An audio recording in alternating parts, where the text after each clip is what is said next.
자, 이번 시간에는요, 경찰의 임무 공부하도록 하겠습니다. 자, 경찰의 임무. 자, 그럼 법률상 경찰의 임무와 경찰의 이제 사무. 자, 우리 국가경찰과 자치경찰의 조직 및 운영에 관한 법률이 생기면서, 자, 국가경찰 적 사무 그리고 뭐 자치경찰적 사무 뭐 이런 것들이 이제 좀 구분이 됐습니다.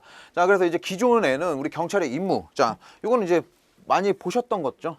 그래서 국민의 생신제 보호라든지 범죄 예방 진압 수사, 범죄 피해자 보호, 자, 경비 요인 경우 대간첩 대탈화 작전 수행, 공공 안녕에 대한 이거 치안 정보 수집이었죠, 옛날에. 자, 이렇게 이제 한정을 해버렸습니다. 치안 정보 수집하는 거는 너무 이제 범위가 넓으니까 이렇게 좀 한정을 지어놨고요. 자, 그다음에 교통의 단속과 위해 방지, 외국 정보기관, 국제 협력, 자, 그다음에 그 밖에 공공의 안녕과 질서 유지, 뭐 이거 위험 방지, 뭐 위해 방지, 뭐 그렇게 해가지고 오답을 낸 적도 있습니다. 자, 그러니까 좀 조심을 좀 해주시고요. 자, 그러면 밑으로 내려가서 사무 한번 볼게요. 자, 경찰의 사무입니다. 자, 경찰의 사무는 당 각호와 같이 구분한다. 자, 그러면 1, 2호가 있는데요. 국가경찰 사무와 자치경찰 사무로, 자, 이렇게 구분이 되는 겁니다. 자, 그러면 자, 제3조에서 정한 이제 다 이게 국자법이에요. 그러니까 그 이제 약칭 경찰법. 자, 공식적으로 이제 경찰법으로 가기로 했죠. 자, 그럼 3조 우리가 방금 봤던 여기 있는 것 중에서 정하는 경찰의 임무를 수행하기 위한 사무. 자, 다만 2호의 자치경찰 사무는 빼고, 그러니까 지금 여기 밑에 있는 거 있죠. 요거 빼고, 여기에 있는 거 빼고, 방금 우리가 봤던 1호부터 3조 1호부터 8호까지에 있던 거, 그런 것들을 하기 위한 사무가 국가경찰 사무입니다. 그러면 자치경찰 사무를 우리가 알고 있으면 되겠죠. 자, 그러면 강목을 한번 보도록 할게요. 강목에서 이런 거 가지고 좀 물어볼 것 같아요. 그죠? 문제를 낸다면, 자, 이런 것들. 수사사무. 그죠? 수사사무에서, 자, 이런 것들. 어떤 것들이 들어가느냐. 그래서 수사사무에 해당하지 않는 거 뭐 이런 식으로 해가지고 이거 알고 있는지 모르고 있는지 이런 거 좀 물어볼 것 같습니다. 자, 그래서 자, 자치경찰 사무를 한번 보도록 할게요. 자, 3조에서 정한 경찰 임무 범위에서 그 안에서 관할 지역의 그 지역 안에서, 자, 생활안전교통경비 수사 등에 관한 다음 강목의 사무를 얘기하는 겁니다. 자, 그러면 이렇게 나와 있는데, 자, 생활안전활동, 그 다음에 교통활동에 관련된 거, 그 지역 범위 내에서 다중운집 행사 관련 혼잡교통 및 안전관리 같은 것들, 자, 이런 것들은 뭐 기본적인 거니까 가볍게 봐주시면 되겠고, 이제 수사사무도 뭐 이제 뭐 그렇게 어렵지는 않아요. 자, 뭐 학폭, 자, 학교폭력이라든지 가정폭력, 아동학대, 원래 다 이제 하던 거. 자, 교통사고 및 교통 관련 범죄라든지 공연 음란도 들어가고요. 그 다음에 다중이용장소 침입행위에 대한 거. 자, 그 다음에 자, 경범죄. 경범죄 및 기초질서 관련 범죄. 그러니까 뭐 여기서 이거 좀 기억을 해주면 될 것 같고, 실종 아동 등 관련 수색 및 범죄. 자, 이렇게 들어갑니다. 자, 그러면 요거를 어떻게 기억할 거냐면 이렇게 기억해 주세요. 자, 수사사무 관련해서는, 자, 요거 체크해야 되겠죠? 자, 공, 침, 자, 자, 요걸 기억할 건데 어떻게 기억할 거냐면, 자, 학교 되죠, 학교. 학교 되고, 이거 아동학대하고 가정폭력 거꾸로 하면 어떻게 돼요? 아가가 되죠, 아가. 자, 그래서 이렇게 기억할 겁니다. 자, 아가가 실기학교에 자, 침공했다. 이렇게 기억할 겁니다. 자, 아가 실기학교 침공. 자, 이렇게 기억합니다. 자, 그래서 자, 아는 뭐예요? 자, 아동학대. 자, 가는 가정폭력. 자, 실은 뭡니까? 실종아동. 자, 기는 뭐예요? 기초 질서 관련 범죄. 자, 학은 학폭이죠, 학폭. 학교폭력. 자, 교는 뭐예요? 교통사고. 자, 침은 뭐예요? 다중이용장소 침입행위. 자, 공은 뭡니까? 공연 음란에 해당하는 거죠. 그래서 이 수사사무는 요런 것들, 자, 요런 것들에 대한 것이다라는 거, 요거를 좀 기억을 해주시면 되겠어요. 이제 이게 새로 들어간 겁니다. 원래 우리 기존에 하지 않았던 거죠. 새로 들어간 거니까 요 좀 체크를 좀 해주시고, 자, 그럼 1항 2호 2호 가목부터 다목까지의 자치경찰 사무에 관한 구체적인 사항 뭐 이런 것들은 뭐 시도조례로 정한다. 자, 그리고 1항 라목. 자, 라목에서 라목.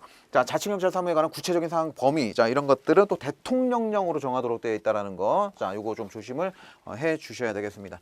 자, 그러면 요거 좀 체크를 좀 해 놓으시고 자, 다음으로 넘어갈게요. 자, 이제 이거는 우리가 원래 기존에 공부를 했던 겁니다. 자, 공공의 안녕과 질서에 대한 위험 방지. 자, 좀 깊게는 안 들어갈게요. 자,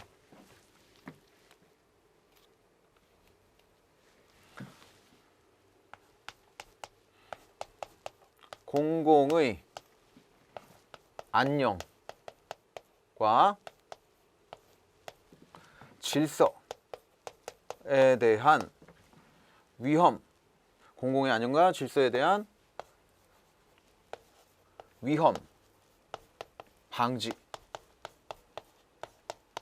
자, 그래서 우리 경찰의 임무 있죠. 자, 경찰의 기본적인 임무.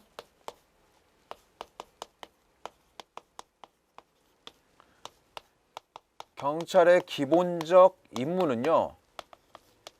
첫 번째, 자, 위험 방지. 두 번째, 범죄 수사. 자, 세 번째, 치안 서비스. 자, 이렇게 되는 겁니다. 기본적 임무에는 뭐가 있다? 위험 방지, 범죄 수사, 치안 서비스. 자, 요게 있는 겁니다.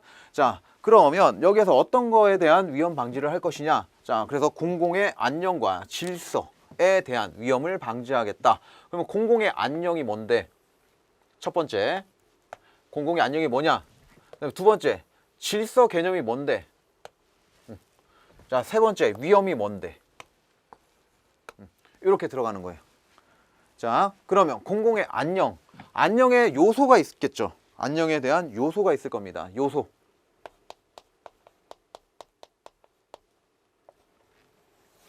자, 세 가지가 있죠. 법. 자, 그리고 법 질서에 대한 불가침. 자, 그리고 국가의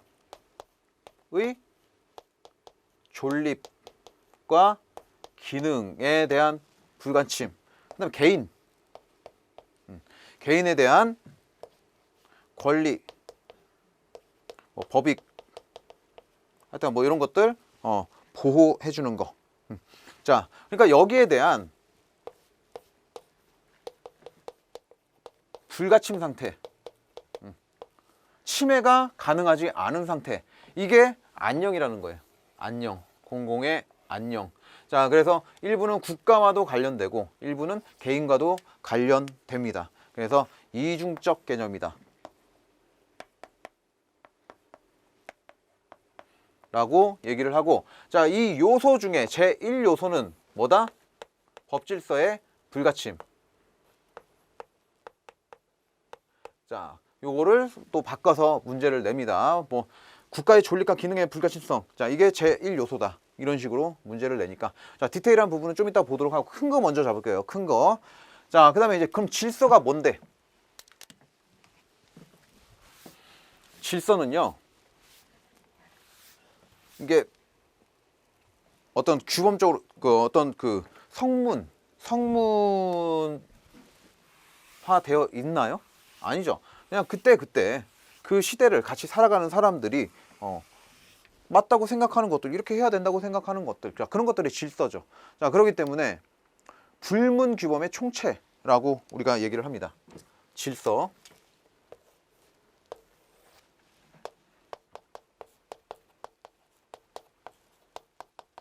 규범의 총체다. 자, 그런데 이거를 성문 규범의 총체다라고 자꾸 바꿔요. 성문 아니죠. 지금 성문화돼 가고 있는 추세지만 성문 규범은 아니죠. 자, 그래서 불문 규범의 총체라는 거. 그리고 이거는 상대적이고 유동적인 개념이에요. 항상 어떤 상대적일 수밖에 없고 달라진다는 거죠. 유동적. 그러니까 뭐 이거는 뭐 과거, 현재 이렇게 나눠 볼 수도 있는 거고, 그죠? 뭐 각 국가마다 이렇게 또 나눠서 볼 수도 있는 거고, 어떤 상황에 따라 또 나눠서 볼 수도 있는 거고. 그래서 상대적이고 유동적이다. 자, 그다음에 이 불문규범의 총체. 자, 이거는 이제 경찰권 행사를 할 때 있어서 어떤 우리 집행의 수단, 그 어떤 근거로 사용될 수도 있기 때문에 엄격한 합헌성을 요구받아요. 엄격한 합헌성을 요구받는다라는 것. 자, 그 다음에 이 질서라는 개념은요, 지금 이렇게 생각하면 되겠죠. 뭐 법으로 옛날에는 법으로 만든 것보다 법으로 안 되어 있는 부분이 훨씬 많았었겠죠. 그죠? 하지만 이 질서라는 개념이 지금 어떻게 돼가고 있다고요? 법적 규범화 돼가고 있다. 그러니까 지금 성문법원으로 지금 법으로 다 만들고 있다라는 거예요. 이렇게. 그러니까 어때요? 이제 법이 되는 거예요, 점점. 그러니까 이 질서를 사용할 수 있는 가능 분야는 점점 줄어들 수밖에 없죠. 그래서 축소화 과정을 겪고 있다. 축소. 자, 이게 점점 확대되고 있다. 그러면 틀리는 겁니다. 자, 질서라는 개념 사용 가능 분야는 점점 어떻게 축소되고 있는 거지 확대되고 있는 게 아닙니다. 자, 요거를 좀 알고 계시면 되겠어요. 자, 그 다음에 이제 위험이라는 게 나옵니다. 자, 위험은 일단 여기 질서까지 우리가 여기서 좀 정리를 한 다음에 위험은 우리가 다시 따로 한번 보도록 할게요. 자, 그러면 자, 법질서의 불가침성, 자, 그리고 국가의 존립과 기능에 대한 불가침, 개인의 권리, 뭐 법익을 보호해 준다, 뭐 이런 내용들이 있습니다. 이게 이제 공공의 안녕에 대한 요소예요. 그럼 이 요소 중에서 가장 중요한 1요소가 뭐다? 법질서의 불가침성이 제1요소다라는 겁니다. 자, 그러면 여기서 자, 법질서, 그러니까 위반하지 않아야 된다라는 건데 여기서 이제 공법규범 위반과 사법규범 위반이 있어요. 자, 그래서 여기에서 이제 좀 갈라지죠. 자, 공법, 그러니까 뭐 이게 형법도 공법이잖아요. 그러니까 만약에 어떤 형법에 대해 있는 구성 요건에 해당하고 그리고 위법성이 있고 뭐 책임 조각 사유도 없고 그래요. 뭐 그러면 어떻게 해요?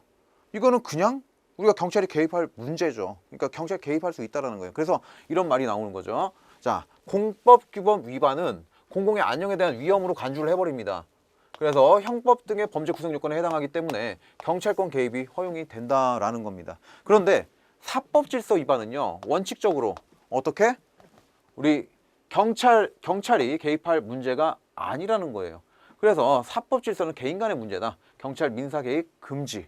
자, 그런데 예외적으로 법적 보호가 적시에 이루어지지 않고 경찰의 원조 없이는 법을 실현시키는 것이 무효화되거나 사실상 어려워질 경우에만 경찰이 개입한다라는 겁니다. 그래서 보충성의 원칙, 그냥 바로는 안 되고 이럴 경우에만 우리가 보충적으로 경찰이 개입한다라는 겁니다. 그래서 보충성의 원칙, 자, 이거를 좀 기억을 해주시고요. 자, 그 다음에 국가의 존립과 기능성의 불가침. 자, 경찰은 사회 공공의 안전과 관련해서 자, 존립을 보호할 의무가 있고요. 자, 국가 존립이죠. 자, 국회, 정부, 법원, 지자체 등 국가 기관의 정상적인 기능 발휘를 보호해야 된다는 거. 잘 돌아가게끔 우리가 보호해야 될 책임이 있다는 겁니다. 자, 그래서 경찰 활동은요, 형법상 가벌성 벌을 할 수 있는 그 범위에 이르지 않았다 하더라도 뭐 예비 음모 같은 자, 국민의 자유와 권리를 해하지 않는 범위 내에서 수사라든지 정보 보안 외사 활동 같은 것들을 할 수 있다 없다? 할 수 있다라는 겁니다. 자, 그리고 폭력성과 명예훼손, 자, 이런 행위가 없는 국가 조직에 대한 비판 가능합니까? 가능하죠. 언론 자유, 예술의 자유 및 집회 자유가 합법적으로 보장되기 때문에 경찰이 개입할 문제가 아니다라는 겁니다. 자, 그 다음에 개인의 권리로 넘어갈게요. 자, 개인의 권리와 법익 불가침성 이렇게 나오는데 이것도 아까 위에랑 약간 비슷해요. 자, 인간의 존엄성, 명예, 생명, 건강, 자유, 개인적인 법익뿐만 아니라 사유재산적 가치라든지 무형의 권리, 뭐 예를 들면 지적재산권 같은 것들, 자, 이런 것들도 뭐다? 경찰의 보호 대상이 된다라는 겁니다. 자, 그 다음에 개인은 사법적인 권리가 무효화될 우려가 있을 때에만 경찰의 원조를 요청할 수 있고요. 자, 이 경우에도 경찰의 원조는 뭐 잠정적 보호에 국한되는 거지 최종적인 구제까지 우리 경찰이 하는 게 아니다라는 걸 알고 있으면 됩니다. 자, 최종적인 구제는 누가 합니까? 법원이 하는 겁니다. 자, 그 다음에 이제 공공의 질서로 넘어갑니다. 자, 자, 질서라 함은 공동체 생활을 위한 필수적인 전제 요건이 되는 것으로서, 자, 공공사회 개인의 행동에 대한 불문 규범의 총체를 의미하는 것이지, 뭐 성문법원 성문 나오면 틀린다고 그랬어요. 자, 그래서 불문규범의 총체를 의미한다. 이걸 좀 알고 계시고, 자, 절대적인 개념이 아니다. 항상 변해요. 그렇기 때문에 상대적이고 유동적인 개념이다라는 것. 자, 그 다음에 통치권을 집행을 위한 경찰 개입이 경찰 개입의 근거로 사용될 수 있기 때문에 뭐 엄격한 합헌성 요구받습니다. 자, 그리고 사용도 제한적 사용이 요구되고요. 자, 그래서 오늘날 대부분 생활 영역 법적 규범화 추세로, 자, 공공질서 개념 사용 범위가 점점 어떻게 돼가고 있다? 점점 축소되고 있다라고 했죠. 자, 그래서 여기 질서까지 이렇게 봤습니다. 자, 그러면 위험을 한번 보도록 할게요.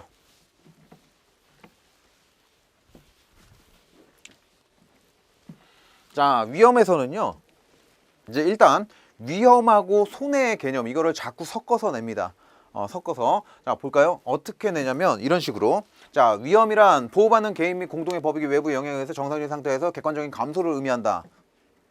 위험이에요? 이제 방금 위험이란 해놓고 지금 제가 여기 읽었죠? 이런 식으로 문제를 낸다라는 거예요. 자, 그러니까 위험하고 손해 정확하게 구분을 해 주셔야 되겠죠. 이거 구분합니다. 정확하게 구분하실 줄 아셔야 돼요. 자, 한 번만 보시면 돼요. 자, 위험 보세요. 위험은 가까운 장래, 공공의 안녕과 질서에 대한 손해가 나타날 가능성이 충분히 존재하는 그런 경우를 우리가 위험이라고 얘기를 하죠.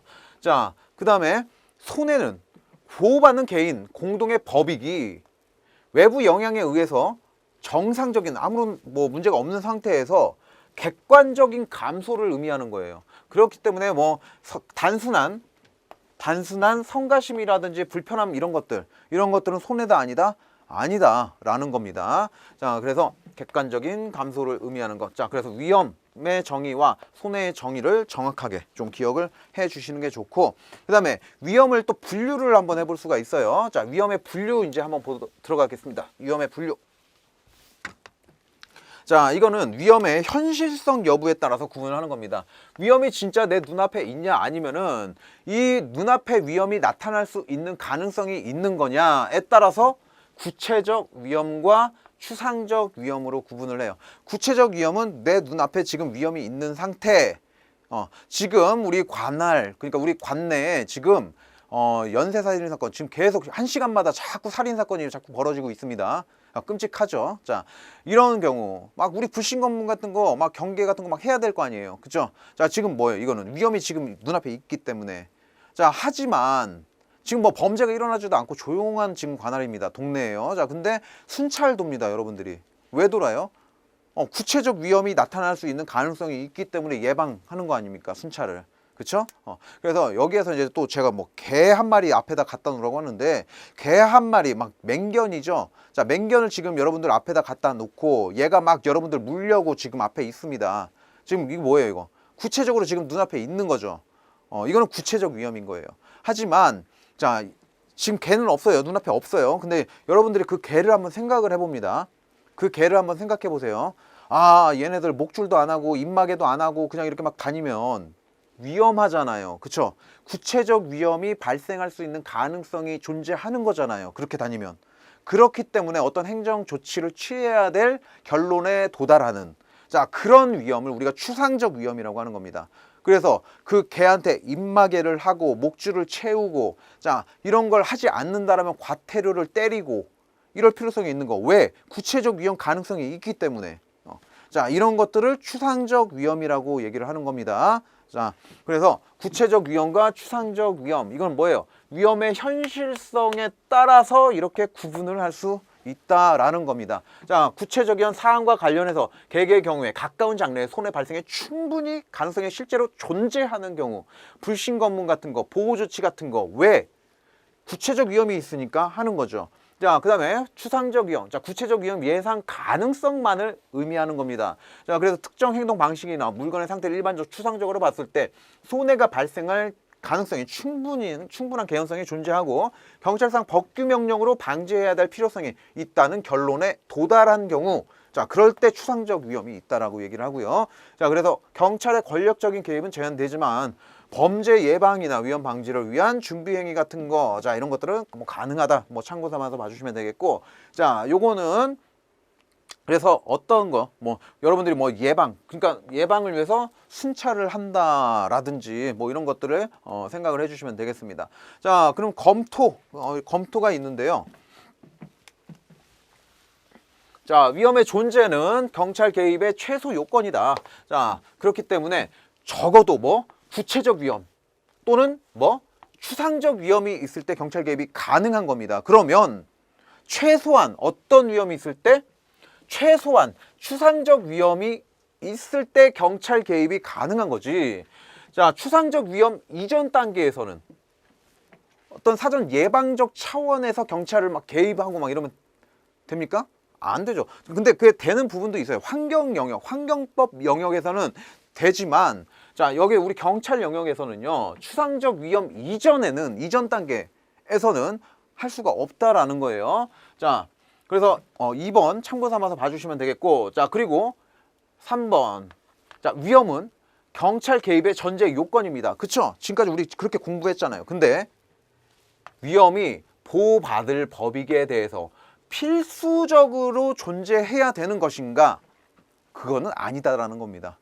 자, 그래서 예를 보시면 돼요. 자, 차가 다니지 않는 야간에 빨간불인 차도를 건너는 자나 야간에 행인이 없는 도로에서 신호를 무시하고 운전한 자, 그냥 간 거예요.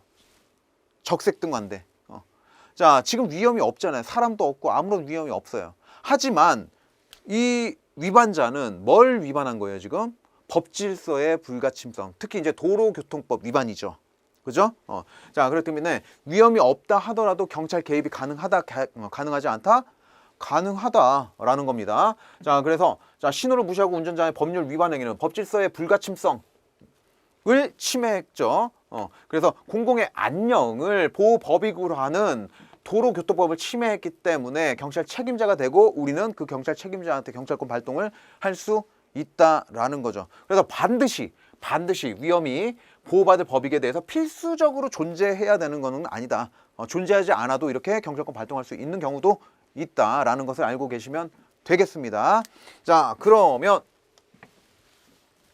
자, 우리 인식 여부에 따라서 또 구분이 되는, 자, 외관적 위험과 추정적 위험, 오상 위험이죠. 자, 그리고 위험 혐의를 한번 보도록 하겠습니다. 자, 그럼 외관적 위험 같은 경우에는 자, 경찰이 사려 깊은 상황 판단을 했습니다. 자, 그런데 실제로 현장에 갔더니 위험이 존재하지 않은 거예요. 자, 경찰 판단은 옳았어요. 어떤 누구도, 어떤 뭐 시민들이 봐도, 어떤 경찰관인들이 봐도 이건 그 경찰관의 행위가 정당한 거예요. 잘했어. 근데 이제 딱 결과가 안 좋은 거죠. 들어갔더니 위험이 없었다. 그러니까 이 경우에 이 경찰관한테 민형사상 책임을 물을 수 있을 것이냐? 물을 수 없다라는 겁니다. 자, 하지만 국가의 손실보상 문제는 발생할 수도 있죠. 그죠?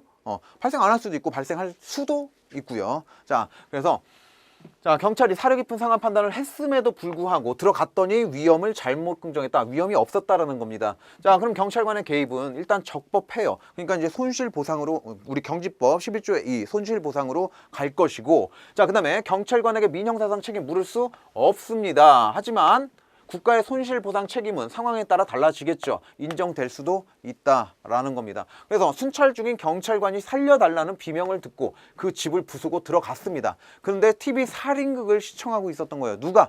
보청기 끼는 할아버지가 보청기 뚝 떨어져 놓고 안 들리니까 소리만 엄청나게 지금 높여 놓은 거죠. 그래서 그 소리, 살려주세요 소리를 듣고 경찰관이 들어갔던 거고, 자, 그런 상황 생각해 주시면 되겠습니다. 자, 이제 위험 혐의예요.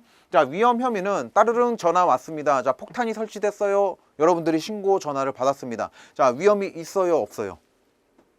위험이 있어요, 없어요? 말 못 하시겠죠. 모르니까.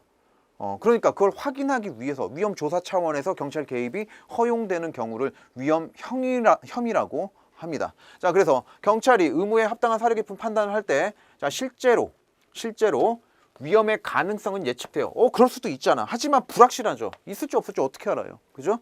자, 그래서 경찰 개입은 위험 존재 여부가 명백해질 때까지 조사 차원에서의 개입과 같은 예비적 조치에만 국한되어야 된다. 그러니까 자, 경찰이 자, 이런 것들을 확인하기 위해서 위험의 존재 여부가 명백해질 때까지 예비적 조치는 할 수 있다라는 거죠. 그러니까 가서 이렇게 있나 없나 확인할 수 있다라는 거죠. 자, 그다음 그 얘는 뭐 이런 거 시한폭탄 설치했다 뭐 이런 것들. 자, 그다음에 이제 오상 위험입니다. 자, 이거는 외관적 위험과 좀 구분을 해서 봐주시면 돼요. 자, 여기에서는 자, 일단 우리 경찰관의 주관적 추정을 이제 포괄하는 개념이죠. 하지만 이게 일종의 위법 문제가 발생하지 않으려면 객관화가 돼야 돼요. 그러니까 어떤 누가 봐도 그렇다라는 어떤 객관적인 요소가 들어가야 되는 겁니다. 근데 자, 이 추상적 위험 같은 경우에는 경찰이 객관적으로 위험의 외관이나 혐의가 정당화되지 않음에도잖아요. 그러니까 잘못 추정한 거죠. 그러니까 누가 봐도 저건 좀 아닌데, 그러니까 경찰관이 조금만 주의를 기울였다면 알 수 있었을 텐데 잘못 추정한 거죠. 그러니까 위험의 존재를 잘못 추정한 경우. 그러니까 이렇게 생각하시면 돼요. 자, 누가 봐도 영화 촬영이에요. 그래서 딱 다 이렇게 옆에 사람들 숨어 있고 영화 촬영이 한창이었었던 거죠. 근데 갑자기 아이유가 푹 쓰러집니다. 아이유가 푹 쓰러지고 갑자기 거의 최홍만이 형이가 막 탁 죽이려고 해요. 아이유를 한 대 치려고 아주 끔찍한 상황이죠. 자, 이런 상황에서 경찰관이 그 장면을 딱 목격하고 총으로 최홍만을 빵 쏩니다. 최홍만 픽 쓰러집니다. 갑자기 골목길에서 촬영 감독님 나오시고 음향 감독님 나오시고 작가들 튀어나오고 뭐야 저 경찰 미쳤나봐. 이런 상황인 거죠. 자, 그래서 객관적으로 위험의 외관이나 혐의가 정당화되지 않아요.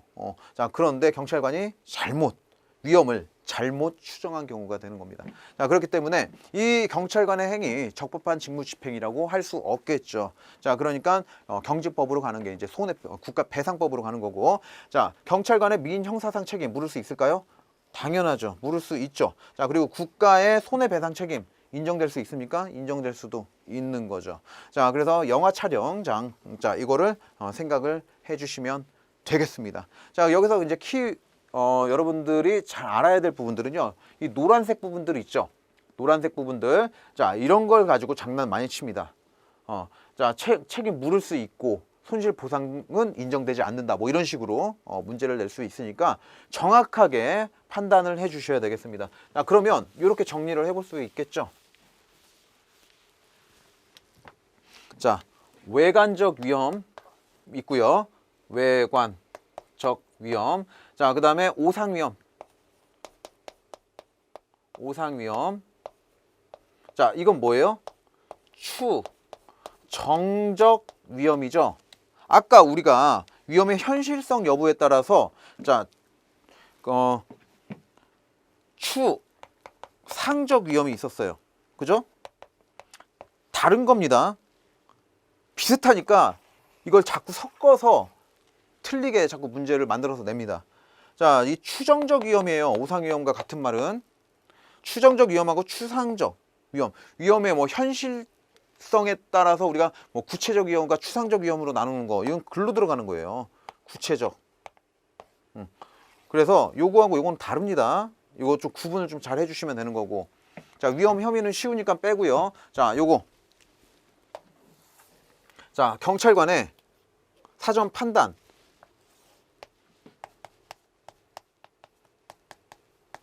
그러니까 뭐 추정이죠. 추정을 하는 건데 사전 판단이 옳았느냐, 옳지 않았느냐. 자, 그걸 먼저 봐주시면 되겠습니다.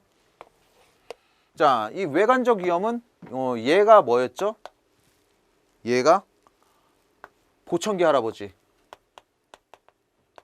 보청기 할아버지가 자, 보청기 떨어뜨려 놓고 수사반장 엄청나게 크게 틀어놓고 보고 있는 겁니다. 자, 오상위험은 얘가 뭐였죠? 영화 촬영.